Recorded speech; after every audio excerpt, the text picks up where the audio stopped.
आवाज़ आई और तभी बुल्ली बोला, गुल्ली देखो यार, इतनी रात में कौन आया है। और मैं उठकर चला गया, लेकिन वहाँ तो कोई नहीं था। हाँ, ज़मीन पर कुछ पैरों के निशान बने हुए थे और वहाँ एक डॉल रखी हुई थी। बुल्ली ने पूछा, कौन आया है गुल्ली? मैंने कहा, भाई कोई नहीं, बस ये डॉल ही रखी हुई थी। बुल्ली ने कहा, लेकिन ये डॉल हमारे दरवाजे पर कौन रख गया है और क्यों? हो सकता है कि बाद में वो इसे लेने आए। मैंने कहा, लेकिन मैं इसे अपने रूम में नहीं रखूँगा, न जाने यह डॉल किसकी है। बुल्ली ने कहा, ठीक है, तुम इसे यहीं छोड़ दो। और फिर मैं अपने रूम में चला गया। बुल्ली भी अपना काम करने लगा।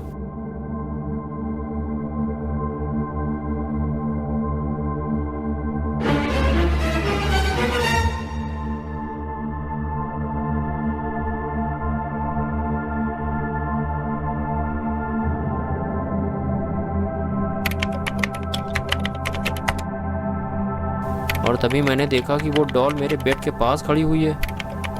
और तब मैं उस डॉल को बुल्ली के पास लेकर गया और बुल्ली से कहा, तुमने इसे मेरे रूम में क्यों रख दिया भाई? मैंने तुमसे कहा था कि मैं इसे अपने रूम में नहीं रखूँगा। तभी बुल्ली बोला, मैंने इसे नहीं रखा भाई, मैंने तुमसे कहा था कि इसे यहीं रख दो, शायद तुम ही इसे ले गए होगे। मैंने कहा कि मैं इसे क्यों ले जाऊँगा, मैंने तो पहले ही मना कर दिया था कि मैं इसे अपने रूम में नहीं रखूँगा, लेकिन अब इसे मेरे पास लेकर मत आना। ये कहकर मैं अपने रूम में चला गया और वो डॉल बुल्ली के बेड पर मैंने छोड़ दी थी। और मैं ये सोच रहा था कि ये डॉल आखिर है किसकी और कोई इसे क्यों छोड़ गया है। लेकिन बाहर जो मैंने पैरों के निशान देखे थे वो तो मुझे इसी डॉल के लग रहे थे, जैसे कि ये खुद ही चल कर आई हो। लेकिन ये कैसे हो सकता है? मैं बिना कुछ ज़्यादा ही सोचने लगता हूँ। और फिर जब मैंने करवट बदली तो वो डॉल मेरे बेड पर ही लेटी हुई थी। मैं देखकर काफ़ी डर गया और तभी बुल्ली की आवाज़ आई, गुल्ली वो डॉल यहाँ नहीं है, क्या तुम उसे अपने साथ ले गए हो? मैंने कहा, ये है वो डॉल जिसे तुम जानबूझकर मुझे डराने के लिए मेरे बेड पर रखाए थे।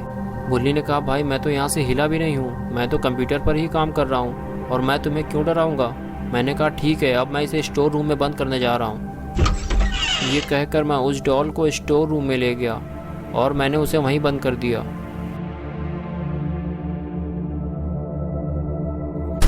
फिर मैं बुल्ली के पास गया और बुल्ली से कहा कि मुझे ये डॉल बड़ी अजीब लग रही है और अगर तुमने इसे मेरे रूम में नहीं रखा था तो वो मेरे पास कैसे आ गई? मुझे इससे डर लगने लगा है। बुल्ली ने कहा, ये सिर्फ एक डॉल है और कुछ नहीं, इसमें डरने की क्या बात है। हाँ, ये बात थोड़ी अजीब है कि ये डॉल तुम्हारे पास कैसे पहुंच जाती है, ये तो मेरे भी समझ में नहीं आ रहा। ठीक है, अगर कल इसे कोई लेने नहीं आया तो मैं खुद इसे उस कुएं में फेंक दूंगा जो हमारे घर के सामने है, क्योंकि वो काफ़ी पुराना कुआं है और उसका पानी भी अब कोई नहीं पीता, ना उसके पास कोई जाता है। अब तुम जाकर सो जाओ।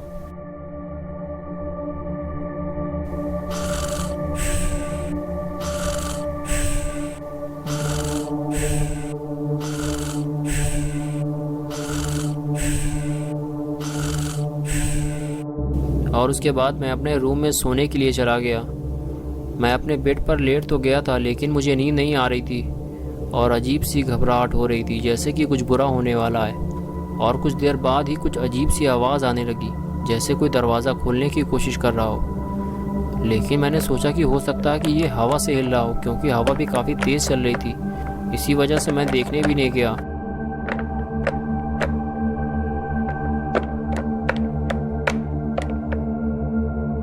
और फिर दरवाज़ा खुलने की आवाज़ आई, जिसने मेरी धड़कनों को बढ़ा दिया, क्योंकि मैं जानता था कि हवा कितनी भी तेज़ हो लेकिन दरवाज़ा अपने आप नहीं खुल सकता। और फिर चेन सॉ चलने की आवाज़ आने लगी। हाँ, वही चेन सॉ जो अक्सर पेड़ काटने के काम में लाया जाता है। लेकिन वो तो स्टोर रूम में रखा हुआ था। फिर मुझे याद आया कि वो डॉल भी मैंने स्टोर में बंद कर दिया था। कहीं उसने स्टोर का दरवाज़ा तो नहीं खोल लिया। अगर इस डॉल ने कुछ गड़बड़ की ना तो आज इसकी शामत आ जाएगी। मैं उसे उठाकर बाहर फेंक दूंगा। और मैं फ़ौरन उठकर गया तो देखा कि वो डॉल स्टोर से बाहर आ चुकी थी और उसके हाथ में चेन सॉ था और वो बुल्ली की गर्दन काट रही थी और अब उसका सर धड़ से अलग हो चुका था। और ये देखकर मैं बहुत ज़्यादा डर गया और मैं सीधे घर से बाहर भागा और वो मेरे पीछे पीछे आने लगी, लेकिन मैं भागता रहा क्योंकि मैं मरना नहीं चाहता था।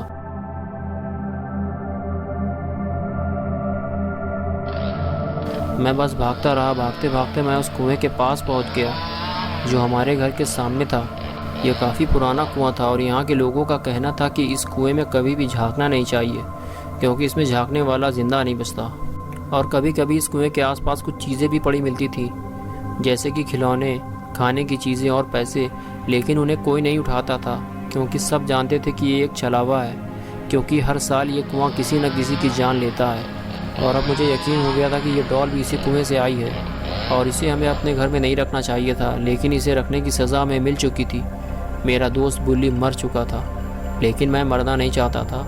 मैं बस छुपा हुआ था और ये सोच रहा था कि वो डॉल जहाँ से भी आई है वो वापस चली जाए। और तभी कुएं में कुछ गिरने की आवाज़ आई।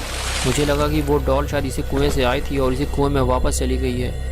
और तभी मैंने उस कुएं में झाँक कर देखा, लेकिन मैं एक बात भूल गया कि इस कुएं में झाँकने वाला ज़िंदा नहीं बचता। और कुएं में झाँकने की कीमत मैंने अपनी जान देकर चुकाई।